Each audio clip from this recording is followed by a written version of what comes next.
오늘도 지난주에 이어서 이혼이라는 이 고통스러운 현실에 대하여 하나님의 말씀이 어떻게 가르치시는가를 좀 더 말씀드리겠습니다. 성경의 모든 주제는 한 분 하나님께로부터 나온 것이기에 모든 주제가 서로 긴밀하게 연결되어 있습니다. 이혼 문제도 마찬가지이겠습니다. 이혼 문제는 가장 우선적으로 하나님의 창조 질서인 혼인 규례와 직결되어 있습니다. 이혼은 하나님의 창조 규례를 정면으로 거스르는, 그러므로 하나님의 이 세상 경영을 망치는 중대한 반역 행위가 됩니다. 또한 이혼 문제는 하나님의 영원한 언약의 말씀인 그 10마디 말씀, 곧 십계명 가운데 간음하지 말지니라 하신 제7계명과 긴밀히 연결되어 있습니다. 이혼 당사자들은 간음죄를 범할 위험이 아주 높아집니다.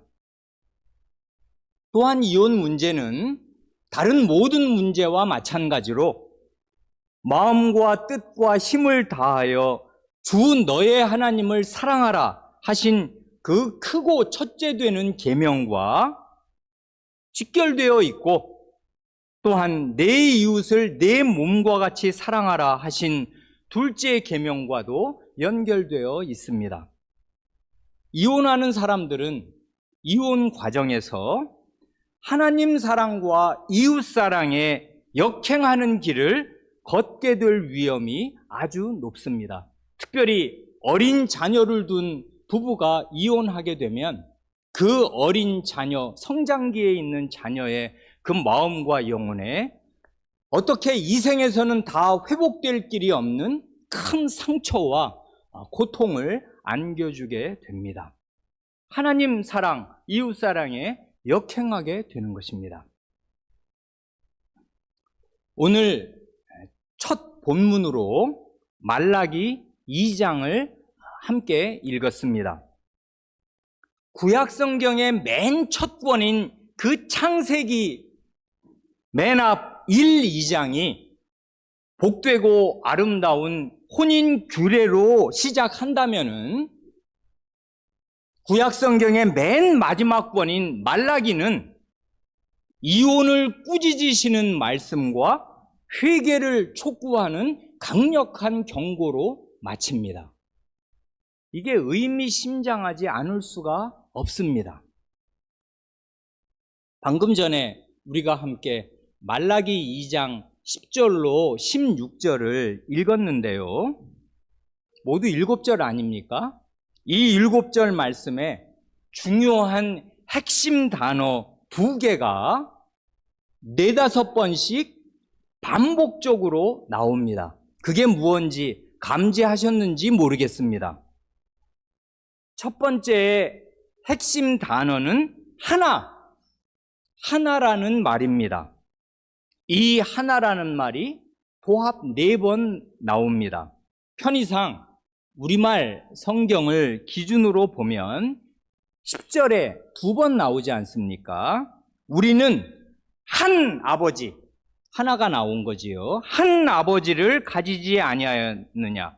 한 하나님께서 지으신 바가 아니냐? 2번 나왔지요. 쭉 내려가면 15절에도 또 2번이 나옵니다. 그러니까 10절에 하나라는 말은 하나님께 적용이 됐어요. 15절에 하나라는 말은 어디에 적용이 될까요? 그에게는, 하나님께는 영이 충만하였으나 오직 하나를 만들지 아니하셨느냐? 어찌하여 하나만 만드셨느냐? 이는 경건한 자손을 얻고자 하심이라. 여기에 하나는 어디에 적용되는 거예요? 하나님 아버지가 한 분이신 것처럼 배우자도 하나다. 사람에게 적용된단 말입니다. 이 하나라는 말 2번이. 그러니 이 말라기 2장 10절과 15절에 도합 4번 나오는 그 하나라는 말을 연결시켜서 이해하면 메시지가 아주 명확한 것입니다. 뭡니까? 하나님은 한 분이신데 그 한 분 하나님께서 한 남자와 한 여자가 한 몸, 곧 하나를 이루도록 하셨다. 그 이유는 경건한 자손, 하나님의 자식들을 얻기 원하셨기 때문이다. 그 말이지 않습니까? 이게 바로 한 분 하나님의 세상 경륜입니다. 그 다음 둘째의 핵심 단어는 거짓을 행한다. 거짓을 행한다는 말입니다. 이 말이 이 7절에 도합 5번이나 줄지어 나옵니다. 처음 3번은 너희가 거짓을 행하였다고 책망하시는 말씀이고, 뒤에 2번은 너희는 이제 다시는 거짓을 행하지 말아라 하고 명하시는 말씀이 됩니다.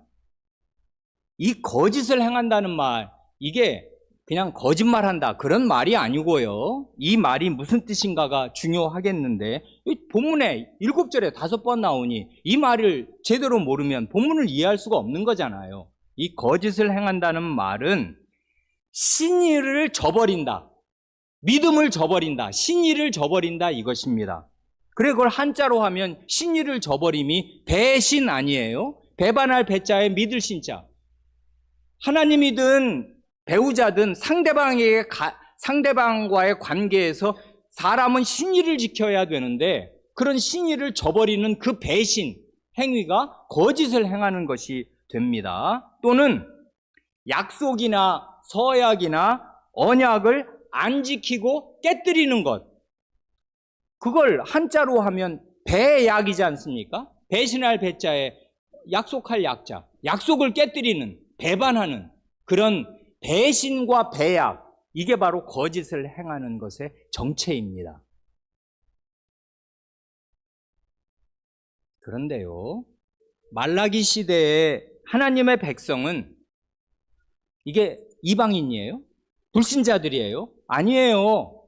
하나님의 구원을 받아서 바벨론 포로 상태에서 이제 이 예루살렘으로 귀환한 사람들이란 말입니다. 구원받은 하나님의 백성이에요. 그 구원받았다는 사실이 현실에서도 입증이 되어서 예루살렘에 지금 와 있는 거란 말입니다. 그런 구원받은 백성이 거짓되게 살고 있다고 지금 책망을 받는 것입니다. 이 사람들은 하나님께도 신실치 못해서 거짓을 행하고 있고, 이웃에게도, 자기 배우자에게도 신실치 못해서 거짓을 행하고 있습니다. 이 두 가지는 서로 연결되어 있는 거지요. 하나님 사랑과 이웃 사랑은 딱 붙어 있단 말입니다. 먼저 하나님께는 어떻게 거짓을 행했는가 할 때, 이들은 하나님을 안 믿는 불신자와 결혼을 함으로써 하나님과 맺은 그 언약을 깨뜨렸습니다. 이게 바로 배약이고 하나님께 대한 배신이잖아요. 하나님께 대한 신의를 저버리고 하나님과 맺은 언약을 배반하는 것, 배약과 배신. 그래서 하나님께 거짓을 행한 것입니다. 10절, 11절 말씀이 바로 그거라고요. 다시 읽으면 이렇지 않습니까? 우리는 한 아버지를 가지지 아니하였느냐? 한 하나님께서 지으신 바가 아니냐? 어찌하여 우리 각 사람이 자기 형제에게 거짓을 행한다?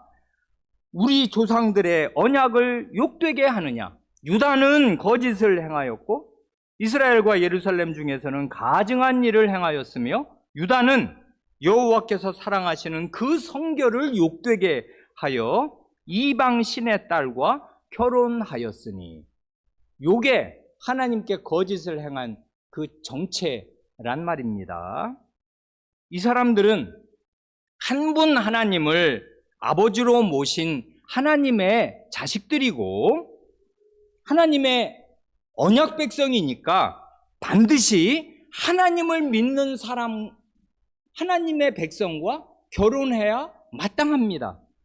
그래야 하나님을 믿는 사회를 이루게 될 것 아니겠습니까? 그러나 실제로는 하나님을 안 믿고 이방신을 믿는 불신자와 결혼하였습니다. 그러면 어떻게 되는 것이에요? 여기 10절, 11절 읽었는데 편의상 11절부터 거꾸로 그러면 어떻게 되는가를 거슬러 올라가면 이렇게 되는 것입니다. 이렇게 신자가 불신자와 결혼을 하게 되면 여호와께서 사랑하시는 그 성결, 곧 하나님의 거룩하심을 욕되게 하는 것입니다. 하나님을 일컫는 그 수식어 중에 구약 성경에서 수백 번 반복되고 가장 절대적인 결정적인 말이 거룩하신 하나님, 그거지 않습니까? 하나님은 거룩하신 하나님. 하나님은 자신의 속성이 거룩하신 분이기에 이 거룩하신 이 하나님의 거룩하심을 욕되게 하거나 훼손하면 그 사람은 하나님 백성될 자격이 없는 거잖아요. 그런데 이런 불신 결혼을 하면 하나님께서 사랑하시는 그 거룩하심을 훼손하게 된다. 그거고요. 그 다음 보면 조상 때부터 하나님과 맺은 그 언약을 욕되게 하는 것입니다.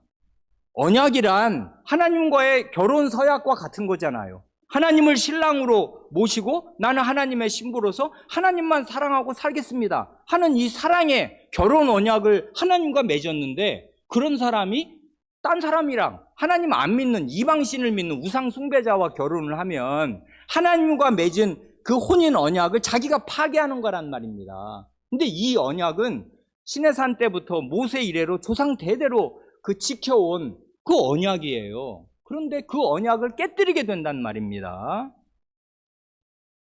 그뿐 아니라 10절을 보면 불신 결혼은 자기 형제에게도 거짓을 행하는 것이 돼요.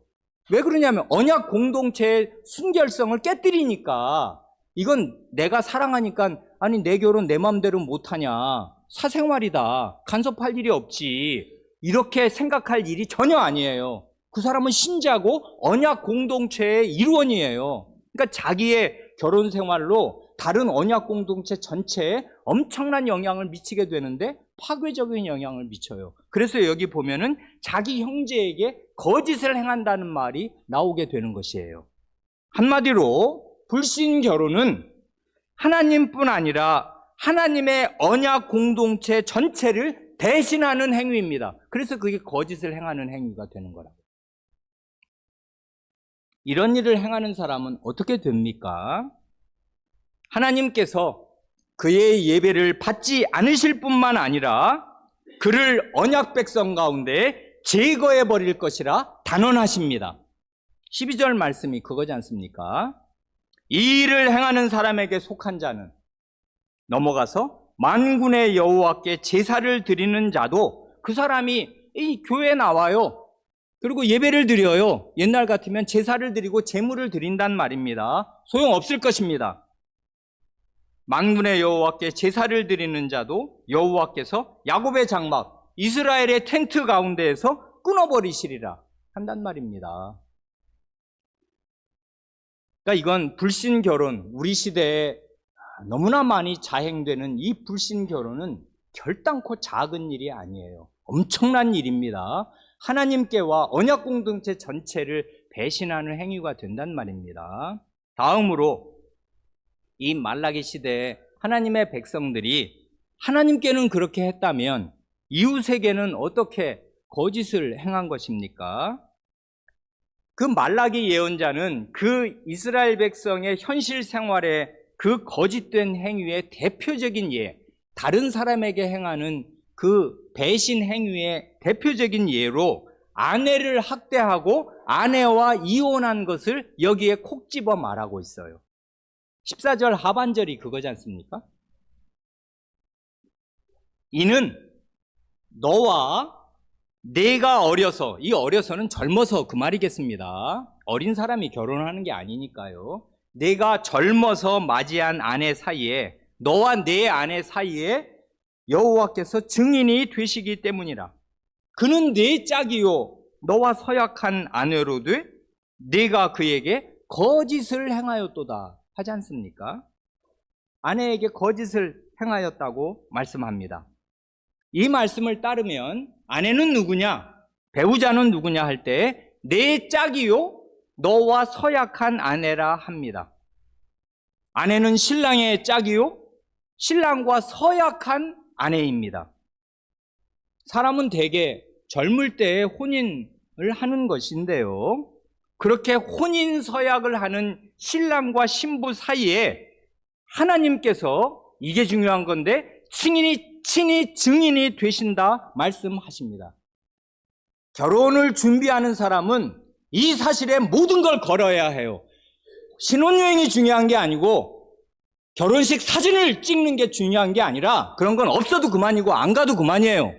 그러나 하나님께서 이 결혼 서약을 받으시고 거기에 증인으로 서 계신다. 이게 결혼의 모든 것이에요. 그 크신, 우주보다 크신 하나님이 내가 하는 이 서약을 들으시면서 증인으로 딱 서 계십니다. 이게 결혼식의 모든 것이에요. 하나님 앞에서 서약하고 하나님이 그 서약을 들으시는 증인으로 계시는 이 사실. 하나님께서 증인이 되신다는 말은 이 부부가 자기들이 혼인할 때 서약한 그 혼인 서약을 신실하게 지키고 사는가를 지켜보시는 증인이라 그 말이겠습니다. 그러니 우리의 혼인 생활을 날마다 지켜보시는 분이 계십니다. 그분은 친히 이 혼인 제도를 제정하신 분이고, 혼인해서 자녀를 낳고 살도록 사람을 남자와 여자로 지으신 당사자, 그분입니다.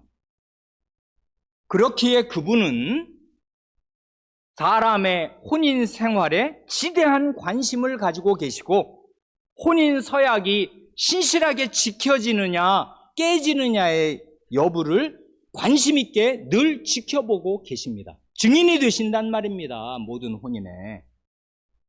그런데 말라기 예언자 시대에 하나님의 백성 가운데 많은 사람들이, 명색은 하나님의 백성인데 그 혼인 서약을 어기고 아내를 함부로 대하고 학대하였습니다. 그리고 끝내는 자기 아내를 버리고 아내와 이혼하였습니다. 이런 식으로 아내에게 거짓을 행했습니다. 이게 혼인 언약을 깬 배약이고, 아내에게 신의를 지켜야 할 사람이 그 신의를 저버린 배신이요 배반이잖아요. 이게 거짓을 행한 거란 말입니다. 그래 하나님께서는 그 15절과 16절에서 거듭 같은 말씀을 하시잖아요. 이건 하나님의 금지 명령이란 말입니다. 뭐라셔요? 15절 하반절, 16절 하반절. 그러므로 내 심령을 삼가 지켜 너의 마음을 단속해서 어려서 맞이한 아내에게 거짓을 행하지 말지니라. 아내에게 신의에 어긋나는, 아내의 신뢰를 배반하는, 혼인 서약을 배반하는 그런 짓 하지 말아라. 똑같은 말씀을 16절 하반절에서 한 번 더 하셔요. 그러므로 너희 심령을 삼가 지켜 거짓을 행하지 말지니라.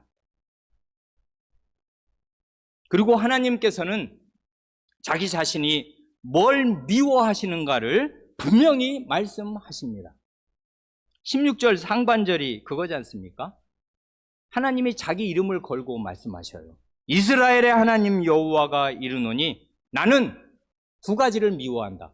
이혼하는 것과 옷으로 학대를 가리는 자를 미워한다 하고, 하나님께서 만군의 여호와의 말이니라 하시면서 하나님의 그 거룩하신 이름을 앞뒤에 들이대시면서 이게 나다, 내가 이걸 미워한다 하고 두 가지를 미워한다 말씀하십니다. 하나님은 이혼을 미워하시는 분이시며 아내를 학대하는 일을 지극히 증오하시는 분이십니다.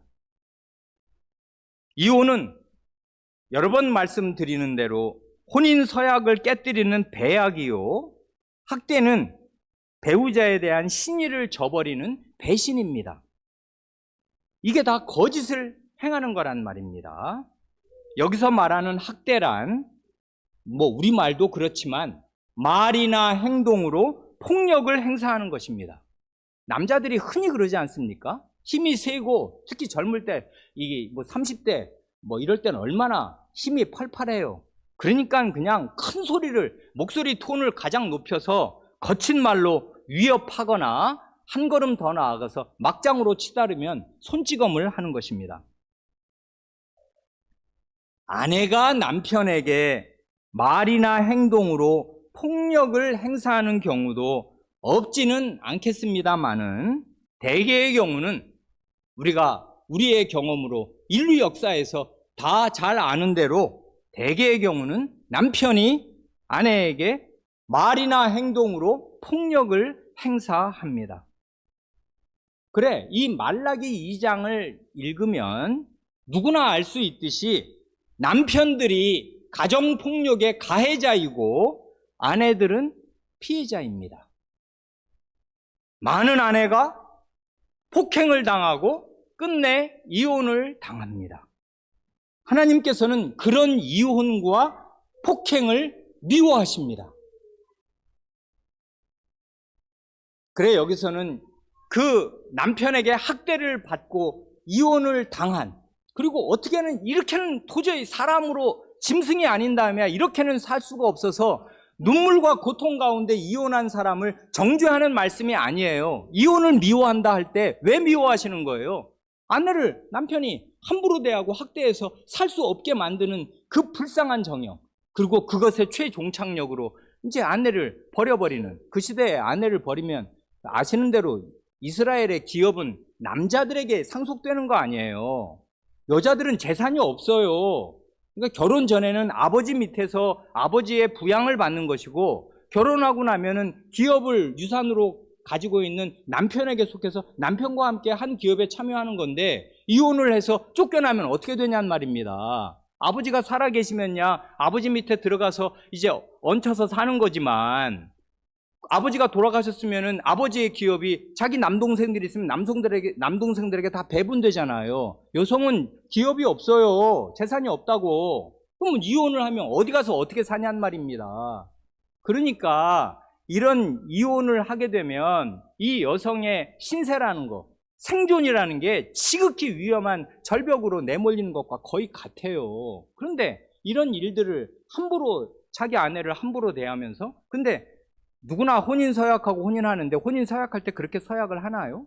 다 좋은 말로 서약을 할 거지 않습니까? 그런데 그 서약이 자기는 옛날에 그 몇십 년 전에 한 서약이다, 나는 기억도 잘 안 난다, 그럴지 모르지만 그 본인의 기억력이 약해서 그런 것뿐이지 하나님은 절대로 잊어버리지 않으셔요.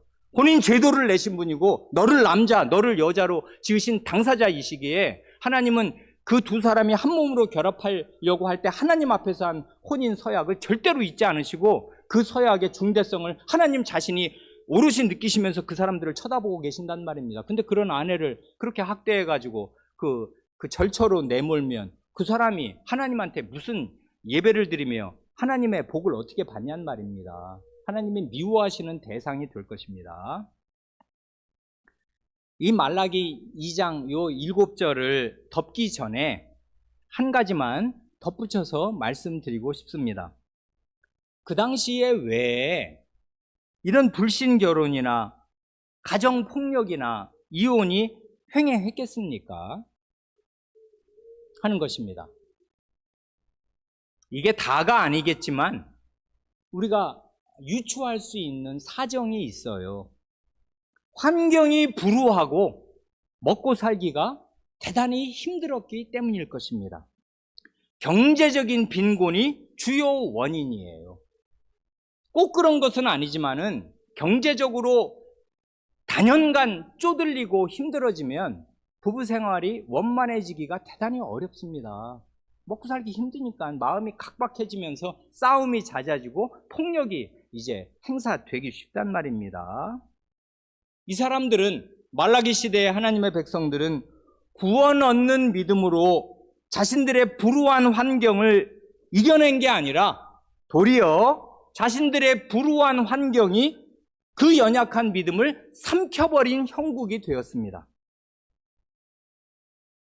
이스라엘이, 이 유다 사람들이 몇십 년간의 바벨론 포로 생활 끝에 예루살렘으로 귀환하게 된 것은 아닌 게 아니라 큰 구원임에 틀림이 없습니다. 그렇지만은 그렇게 구원을 받았다고 해서 모든 생활이 단순간에 편안하고 안락하게 되었던 것이 결코 아닙니다. 그렇게 안 돼요. 많은 사람이 착각한단 말입니다. 교회 나오고 예수님 믿으면 생애가 하나님의 인도와 하나님의 은혜로 탄탄대로를 걸을 거라고 막연하게 생각하는데 착각이란 말입니다. 그렇게 안 돼요. 과거 모세 시대를 한번 생각해 보세요. 이스라엘이 출애굽의 큰 구원을 받은 뒤에 이어진 생활이 뭐예요?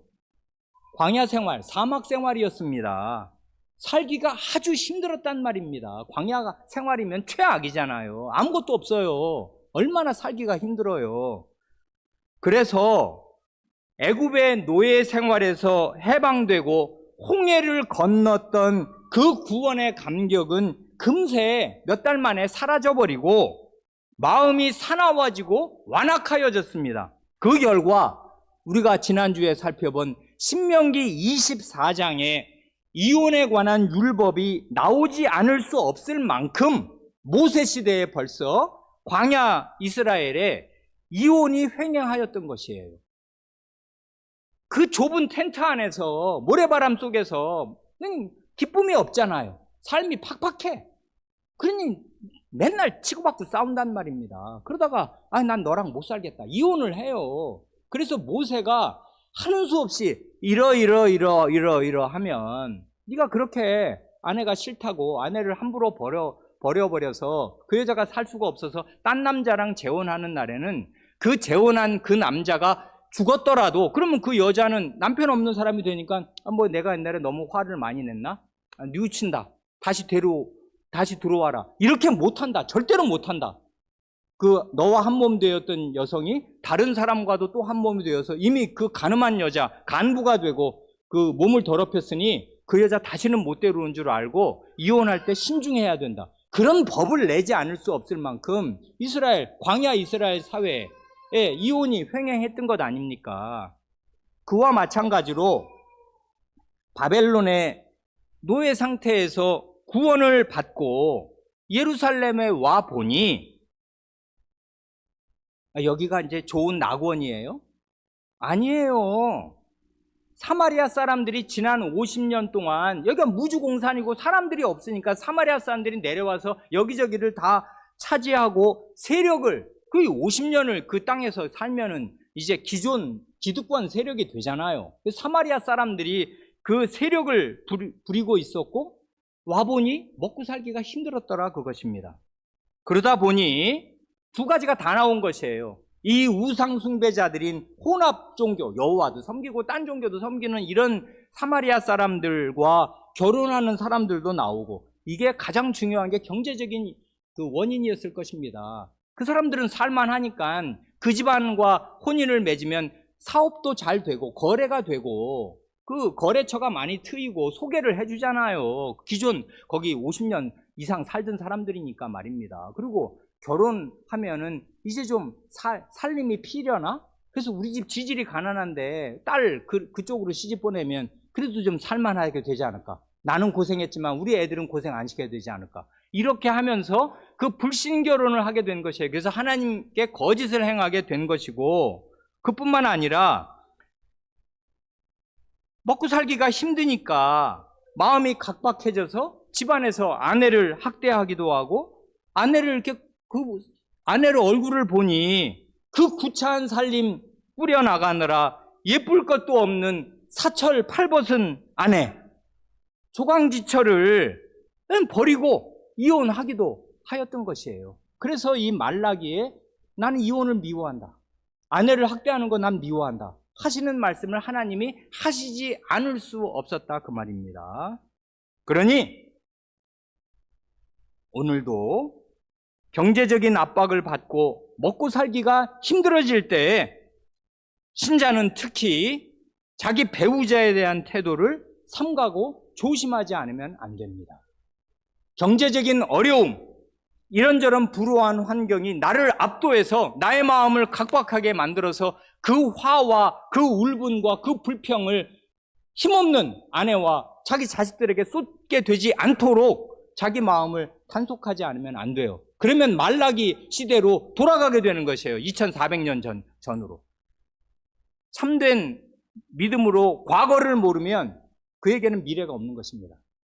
말라기 말씀에, 그리고 그 신명기 말씀에 그 구원받은 백성의 광야 생활, 그리고 바벨론 포로에서 돌아온 사람들의 그 힘겨운 생활, 그 속에서 무슨 일들이 있었는가? 가정이 해체됐어요. 그래서 하나님께서 그 문제를 주요하게 지금 다루고 계신단 말입니다. 그 점을 말씀드리고 싶습니다. 그 다음에 읽은 본문이 로마서 7장 1절로 3절이지 않습니까?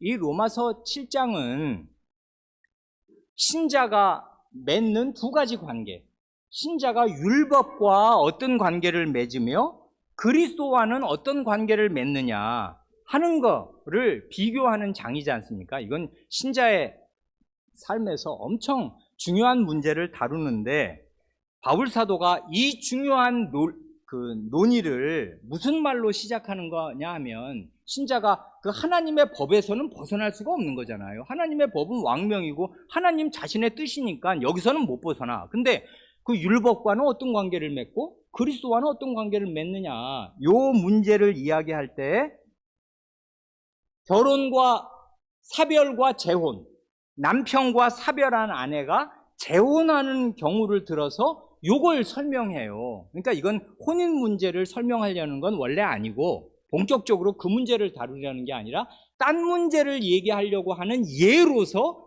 당연히 알고 있는 사실을 든단 말입니다. 사별과 재혼, 이거예요. 지금 한번 이건 그냥 읽기만 하면 됩니다. 우리가 읽었지만 다시 읽습니다. 로마서 7장 1절, 형제들아 내가 법 아는 자들에게 말하노니 너희는 그 법이 사람이 살 동안만 그를 주관하는 줄을 알지 못하느냐. 이건 우리가 다 알지 않습니까? 죽은 시체에게 법을 지키라고 뭐 범법을 했다고 범법을 하지도 못하고, 시체는, 그리고 법의 능력이 작용하지 못하잖아요, 시체에게는. 그러니까 법은 사람이 살아있을 때만 해당되는 얘기 아니냐, 그건 우리가 다 안다. 근데 그 다음에는 혼인의 그 법적인 구속력을 말해요. 뭐랍니까? 2절, 남편이 있는 여인이 그 남편 생전에는 법으로 그에게 매인바 되나 만일 그 남편이 죽으면 남편의 법에서 벗어나느니라. 그러므로 만일 그 남편 생전에 다른 남자에게 가면 음녀라. 그러나 만일 남편이 죽으면 그 법에서 자유롭게 되나니 다른 남자에게 갈지라도 음녀가 되지 아니하느니라 합니다. 이 사도의 논리 어렵지 않죠? 이해하시겠지요? 죽은 사람에게는 법이 해당되지 않지만 살아있는 동안에는 누구나 법의 규정에 매인다. 그것처럼 기혼자들, 결혼한 사람들은 그 혼인의 관계와 결속력이 법처럼 강력해서 살아있는 동안에는 부부가 서로에게 매이고 묶인다. 이 혼인의 법은 죽음이 갈라놓기 전까지는 계속 강력한 효력을 미친다. 그러나 배우자가 죽으면, 사별을 하면 그 배우자에게 매였던 혼인의 법에서 자유롭게 되는 것이고, 그렇게 자유로운 상태로 다른 사람과 재혼해도 아무런 문제가 없는 것이다, 그것입니다. 이 세상의 낭만주의와는 전혀 다른 하나님 나라의 법이에요. 나는 당신이 나의 유일한 사랑이니까 당신이 떠나고 나도 나는 평생 당신만을 사랑하고 살 거야. 그거 누가 나쁘다고 하지 않습니다. 그렇게 할 사람은 그렇게 하면 되는데 그렇게 하지 않아도 돼요.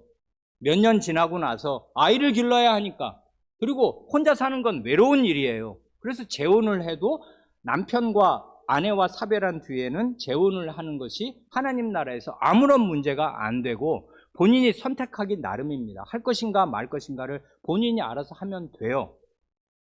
마지막으로 읽은 고린도전서 7장 10절 이하의 말씀은 과거에 자세히 성도 여러분께 말씀드렸습니다.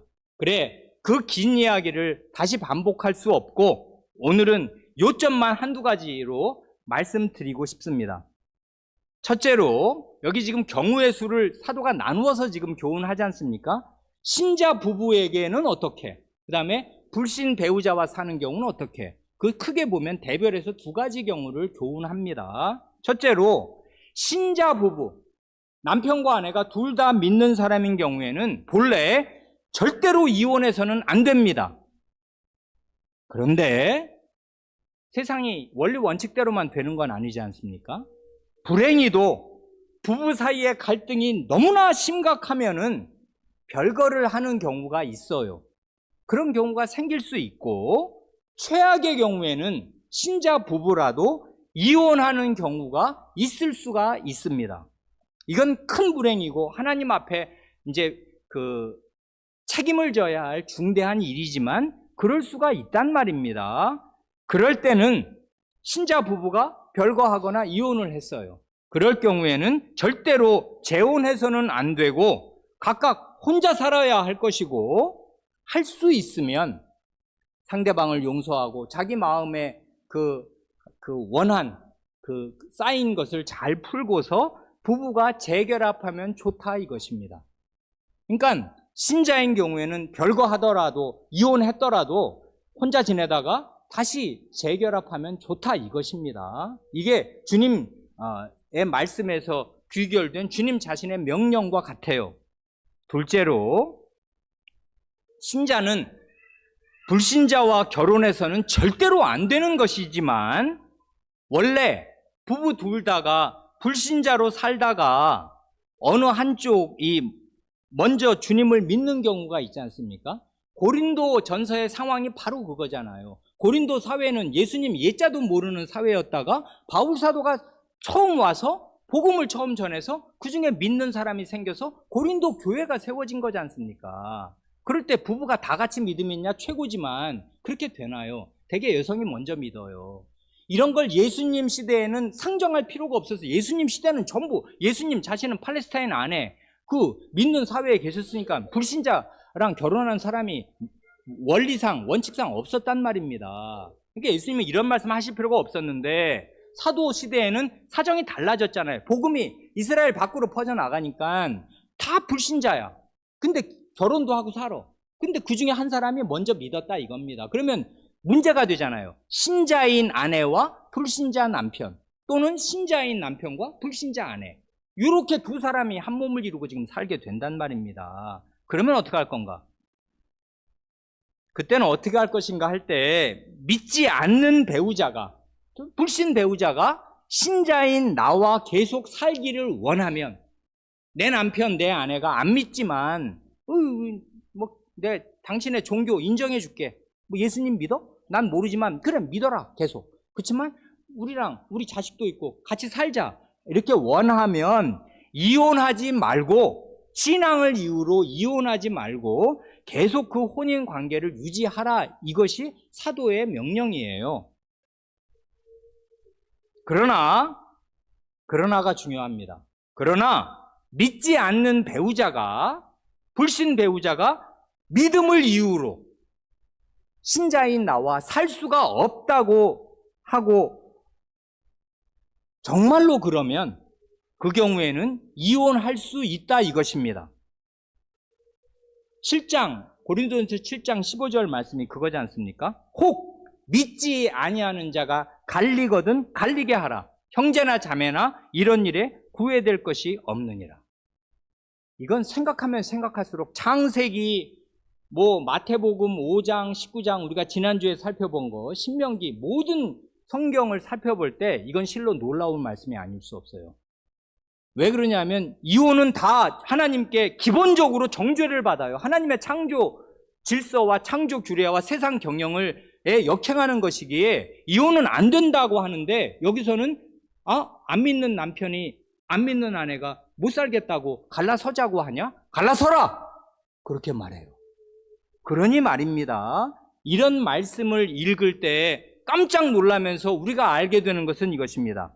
이 세상에서 부부관계처럼 강력하고 밀접한 것이 다시는 없지만, 신자에게는 주님과의 관계가 배우자와의 관계보다 훨씬 더 우선하고 훨씬 더 중요하다 그것입니다. 우리가 얼마 전에 한 달도 되기 전에 살펴본 누가복음 14장 26절의 말씀처럼 자기 배우자를, 자기 처자를 주님보다 더 사랑하는 사람은 주님의 제자가 될 수 없습니다. 하나님 나라에 합당치 않습니다. 그러니 안 믿는 배우자가 예수님을 못 믿게 하면서 당신이 계속 교회 다니고 예수를 계속 믿을 거면은 나는 당신하고 못 산다 하고 진정으로 말하고 그 태도를 바꾸지 않는다면은 그럴 때는 기뻐서가 아니라 하는 수 없이 이혼하는 수밖에 없는 거다. 그것입니다. 혼인의 결속력보다 그리스도와의 결속력이 훨씬 더 강력해요. 왜 그러냐 하면 이 혼인은 원래 그리스도와의 한몸됨을 경험하고 나타내도록 하나님이 제정하신 제도인데 그리스도를 못 믿게 하면 혼인이 왜 있냔 말입니다. 목적을 상실한 수단이니까 그런 수단 견제할 필요 없다 그것이에요. 그리고 이건 정말 이 구약, 신구약 전체의 그 혼인의 중대성으로 미루어 볼 때 놀라운 말씀이 아닐 수가 없어요. 그러니까 믿음은 엄청나게 중요한 것이에요. 그리스도와의 관계가 결정적인 것입니다. 이 말씀을 덧붙이고 말씀을 맺습니다. 웨스트민스터 신앙고백서 24장을 우리가 바로 얼마 전에 웨스트민스터 신앙고백서를 다 배웠습니다. 거기 24장 혼인에 대하여 가운데 5절, 6절에 이혼에 대해서 가르치지 않습니까? 그걸 그냥 우리가 배운 거니까 간단히 상기시켜 드리고 말씀을 마치고 싶습니다. 그 웨스트민스터 신앙고백서 24장 5절은 이렇습니다. 이건 약혼을 했어요. 아직 결혼 전인데 결혼하자고 약속을 해놨어요. 약혼 후에 범한 간음이나 음행이 혼인 전에 드러나면 무죄한 편에서 그 약혼을 파기할 수 있습니다. 그 다음 혼인했어요. 이제 혼인한 후에 저질러진 간음에 대해서는 무죄한 편에서 이혼 소송을 제기할 수 있고 이혼 후에는 간음한 편을 죽은 자처럼 간주하여 다른 사람과 합법적으로 혼인할 수 있습니다. 이거지 않습니까? 약혼할 때 몸을 더럽히면 어떻게 되는가? 결혼한 기혼자가 몸을 더럽히면 어떻게 되는가? 그럴 때 죄를 지은 당사자 말고 그 죄를 짓지 않은 상대방이 혼인을 파기하거나 약혼을 파기할 수 있고 재혼할 수 있다. 이것입니다, 지금. 그러나 말씀드린 대로 이 말은 이 세 경우 모두 할 수 있고 할 수 있고 할 수 있다. 이렇게만 말해요. 그건 뭔 말이에요? 이렇게 해야 한다. 그 말이 아니에요. 그렇게 해야 한다는 명령이 아니라 그렇게 할 수 있다는 가능성과 선택지를 제시하는 것뿐입니다. 두 길을 제시해요. 그러니까 간음이나 음행이 드러났을 때 무죄한 편에서 상대방을 용서하고 약혼 상대와 혼인할 수도 있고 혹은 결혼한 자기 배우자가 간음을 저질렀을 때 이혼 소송을 제기하지 않고 그 배우자를 용서하고 혼인 관계를 계속 유지하려면 유지할 수도 있어요. 그 선택은 무죄한 편에 달려 있는 것이고 그 사람이 결정하는 것입니다. 그리고 그 결정에 따르는 책임을 져야 하는 것이에요. 책임을 진다는 뜻은 뭐예요? 내 남편, 내 아내가 간음을 저질렀습니다. 이혼할 것인가? 아니, 난 살아야겠다 생각하면 그 죄가 나의 죄다. 함께 하나님 앞에 회개하고 이 죄로 말미암은 이 가정의 상처는 공동으로 함께 치유를 받아 나갈 수밖에 없다 하고 함께 책임을 지는 수밖에 없어요. 그렇게 하겠으면 계속 사는 것이에요. 그렇게 못하겠으면 갈라서는 것입니다. 갈라서고 따로 혼자 살든지 결혼하든지 무죄한 편은 할 수 있다 이 말입니다. 그걸 얘기해요. 그러니까 여기서 우리가 조심할 게 있지 않습니까? 설교를 단편적으로 들으면 어떻게 돼요? 야, 이혼하는 거는 다 죄구나. 이혼은 하나님이 미워하시는 거래. 맞지. 이혼하면 안 돼. 그렇게 생각하고서 모든 이혼을 그 자체로 죄악시하면 안 돼요. 왜 그러냐면 할 수 없이 이혼해야 되는 사람도 있거든요. 나는 가늠한 저 사람과는 도저히 살 수 없다 하는 사람은 이혼하는 건데 무죄한 편은 죄가 없잖아요. 그러니까 그 사람이 이혼했다고 저 사람은 이혼녀야, 저 사람은 이혼남이야 하고 딱지를 붙이고 여호와께서 미워하시는 일을 행한 거야 라고 생각하면 안 돼요. 그러니까 그 이혼한 후에 재혼하는 사람이 모든 문제가 있는 사람인 것처럼 색안경을 끼고 보아서는 안 되는 것이에요. 경우에 따라 수가 다른 것이에요. 그러니까 말입니다. 누가 귀책 사유가 누구에게 있냐, 본인에게 있냐, 상대방에게 있냐를 분별해서, 그러니까 이게 교회적인 판단이 엄청 중요한 것이에요. 그래서 그 다음 6절은 이 문제를 혼인 당사자에게 맡기면 안 되고 교회와 국가가 개입해야 된다. 나라 법으로도 이혼 자기들이 한다고 그냥 쉽게 이혼하는 거 전혀 아니지 않습니까? 재판을 받아야 돼요. 그래서 국가 공권력이 개입할 뿐 아니라 신자는 교회 치리부가 개입을 해야 돼요. 이 가정일은 사적인 문제가 아니란 말입니다.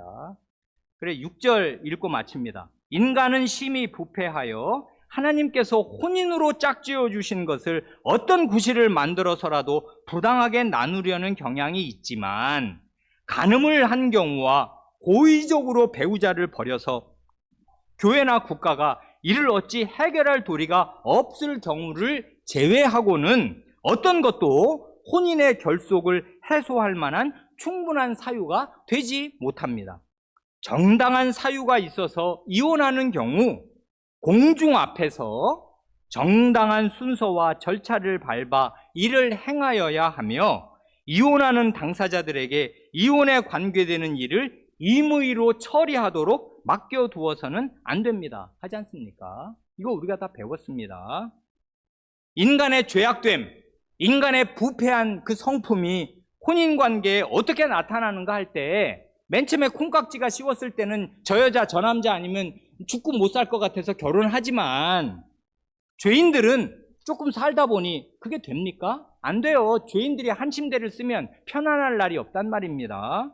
그래서 어떤 구실을 만들어서라도 갖가지 이유를 들어서 혼인관계를 끊으려는 경향이 있다.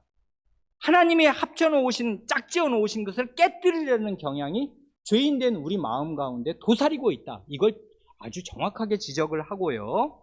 그래, 이것 때문에 내 더 이상 이 혼인을 유지할 수 없다 하고 사람들이 드는 갖가지 이유들은 사실은 거의 대부분 정당한 이혼 사유가 될 수 없습니다. 대부분 그래요. 성격 차이? 성격은 원래 차이가 나는 것입니다. 성격이 똑같은 사람이 없어요, 세상에. 그러니까 성격 차이로 이혼한다? 그런 건 성립될 수 없는 말씀이에요. 그러니까 하나님 앞에서. 그러니까 이유를 자기는 절실하다고 되는데 그런 이유는 되지 못해요. 간음을 한 경우, 이건 혼인의 그 하나됨을 깨뜨렸기 때문에 간음을 한 경우에는 정당한 이혼 사유가 됩니다. 이혼하라는 말이 아니에요. 이혼할 수 있습니다. 또 여기 보면 또 한 가지 이걸 들잖아요. 고의적으로 배우자를 버리는 유기, 고의적인 유기. 아까 고린도전서 7장을 살짝 원용할 수 있을지도 모릅니다. 믿음을 이유로 난 당신 남편 노릇 안 하겠다, 난 당신 아내 노릇 안 하겠다 하고 자기 배우자를 상대방이 버린다든지, 혹은 일일이 다 말씀드릴 수 없는 굉장히 복잡다단한 그 고의적인 유기가 있어요. 전혀 남편 노릇, 아버지 노릇, 엄마 노릇, 아내 노릇 전혀 안 하고 집을 나가버려서 5년, 10년 연락을 두절을 한다든지, 이런 경우가 고의적인 유기잖아요. 국가나 교회가 이걸 어떻게 해결해 줄 도리가 없어요. 이런 경우에라도 국가와 교회가 이 혼인에 개입을 해서 이혼이 정당하게 이루어지도록 해야지 개인 당사자들에게 맡겨서는 안 된다. 이게 우리 웨스트민스터 우리 선조들의 이혼에 관한 규정입니다. 이런 걸 잘 되짚어서 생각하시면 좋겠습니다. 시간이 많이 가서 여기까지만 말씀드립니다. 기도하시겠습니다. 하나님 아버지, 저희 안에 있는 죄와 저희 밖에 있는 이 많은 죄들로 말미암아 이혼이 너무나 횡행하고 이혼한 것을 부끄러워할 줄도 모르고 돌아온 싱글이라 하면서 TV에도 나와 자기의 이혼 경력을 온 세상에 다 떠버리는 그런 후한무치한 시대에 저희가 살고 있으니 이 하나님의 말씀이 저희 마음에 위력을 발휘하게 하셔서 혼인과 이혼에 관한 정당한 하나님의 기준이 무엇인가를 알게 하여 주시고 불신자와 결혼하는 그런 두려운 길로 가지 않게 하시며 혼인의 결속을 하나님의 은혜로 잘 지키는 그런 가정들이 다 될 수 있게 하여 주시기를 구합니다. 저희가 얼마나 연약하고 저희가 얼마나 가정에서 죄를 많이 짓는지 다 아시는 하나님께서 이 혼인서약의 증인으로서 저희를 지켜보실 때 그 불꽃 같은 눈앞에 저희는 아무도 설 수 없는 죄인들이오나 오직 그리스도의 보혈로 저희의 혼인관계에서 저질러진 그 질펀하고 무수한 죄악들을 씻어주시고 또 씻어주시며 성신을 힘입어서 하나님 나라의 의와 평안과 기쁨이 있는 부부관계와 가정생활을 이룰 수 있도록 연약한 저희를 도우시고 힘주시고 지혜를 주시기를 구합니다. 우리 구주 예수님의 이름으로 기도합니다. 아멘.